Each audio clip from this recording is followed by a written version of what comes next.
and out of jurisdiction of the European Court of Justice. This should not be softened at the edges. The red line should not go pink.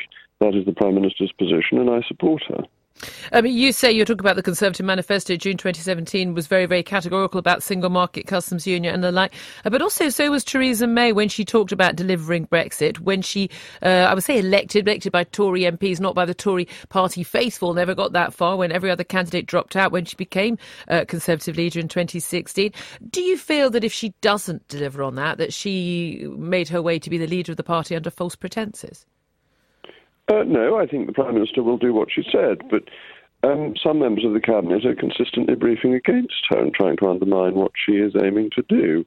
Collective responsibility doesn't seem to be operating in the usual way, and that is concerning. So what I was writing to do was to support the Prime Minister, and it's a pity the Cabinet doesn't support her as fully as it should in delivering on the Conservative Party manifesto. Do you want to name those Cabinet Ministers? No, you know who they are as well as I do. Well, then you may as well name them. Well, all right. We know that Greg Clark has been making speeches saying essentially that we should remain in the single market and customs union. We know that the Treasury has been consistently trying to do its best to frustrate Brexit, and this is a matter of great concern. Should the Prime Minister sack Philip Hammond and Greg Clark? It's not for me to advise the Prime Minister on how to If you were Theresa May, if you were Prime Minister in this scenario, would you sack ministers who spoke out? That is quite a leap for me to put myself in Mrs May's shoes. I'm not the Prime Minister. These are matters for the Prime Minister to determine.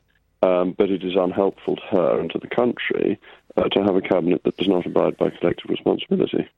Do you think that the ministers who are trying to undermine her policy, Greg Clark, Philip Hammond and others, do you think that they want the best for the country and genuinely believe that what they would term a hard Brexit, what many Leavers would just simply call Brexit, will actually be damaging to the country, and they are trying their best to sort of salvage what they can from that Brexit decision? Or do you think they are basically secretly trying to keep us inside the EU and deny the will of the British people?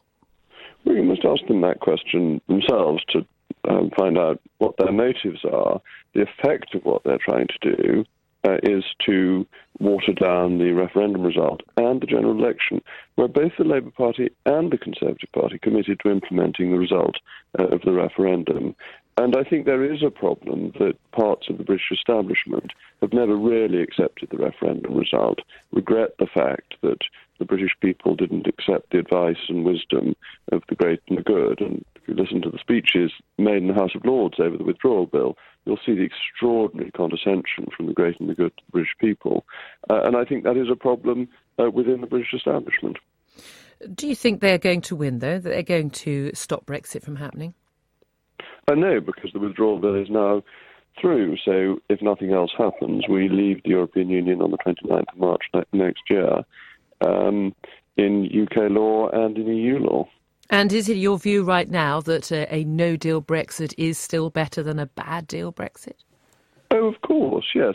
And if the government came back, which I very much doubt it will, but if it were to come back in October saying we're going to give the EU £39 billion in return for no more than a promise of good faith in a trade negotiation, such a deal would not get through Parliament, in my view.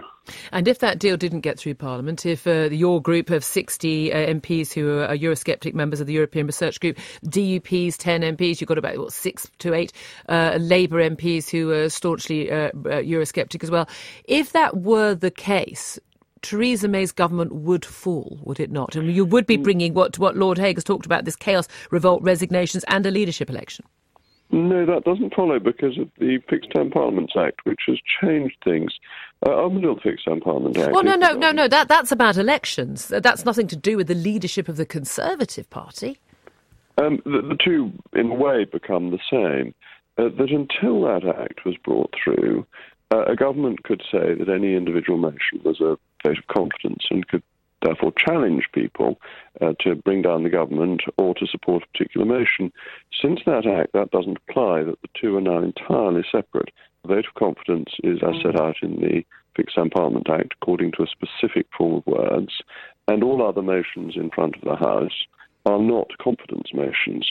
And that's not confidence in the government or for an election. And so, no, the Prime Minister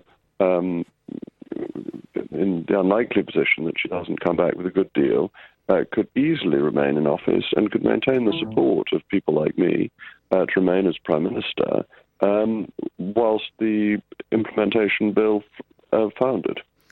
But she couldn't possibly stay in office having lost all authority. If she was proposing, this £39 billion or possibly more bill being paid in return for a no-deal Brexit, she couldn't possibly maintain her authority, could she? People keep on saying that the Prime Minister can't remain in office, and she's remaining in office very steadfastly and successfully, and has a great deal of support. Interestingly, a great deal of support in the country. I think people out of London admire the Prime Minister hugely for her determination. I think that if she found that one agreement was not accepted, that she would get on with her job, which is what she's been doing. But I think the whole point of this discussion is to reinforce the strength of the Prime Minister's position in her negotiations with the EU, to say that she can get a good deal and that she can ignore the naysayers in her cabinet. Is it the case, actually, that because she's in a weak position in terms of being in a minority government, relying on the Brexiteers in the, not just in your group, but also in the DUP, that actually she can say to the European Union, I'm not going to be able to take a stitch-up fudge of a deal because I can't get it through Parliament. I won't be able to survive. And if I can't and I'm out, you're looking at a Jeremy Corbyn government and then all deals are off.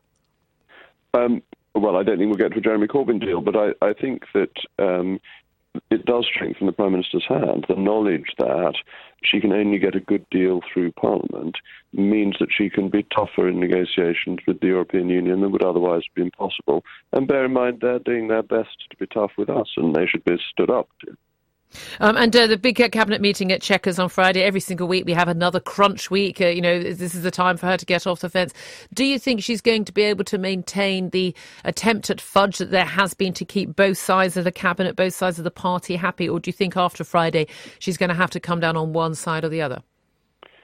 We'll have to wait and see. I don't know, that it's very unclear as to what is going to happen at Chequers on Friday.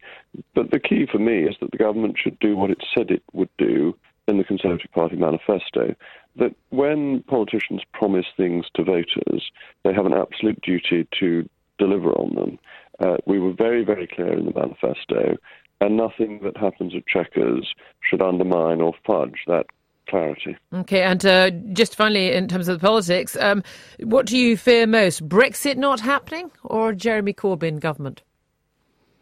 I think the two are much more likely to go together rather than in contradistinction. So I think if Brexit didn't happen, that would be the greatest risk to the government. If Brexit happens, we will not get Jeremy Corbyn. It will be a great triumph for the country, and people will feel that the democratic will has won, and that's the key. This is all about democracy. Do people's votes count, or can they be overridden, stopped, blocked by a small establishment cabal? Just finally, on a happier note than Brexit, the nation's attentions are turning to the big match tonight in the World Cup, England playing at Colombia. Will you be watching? Well, I hope so. And I was listening to the Colombian ambassador on another radio channel recently, and it sounds to be something that's going ahead with a great deal of goodwill between the two nations. But only one side can win, and let's hope that's England. Prediction for the score? Oh, I'm not the right person to give sporting tips. Let's hope England wins as well as we did against Panama.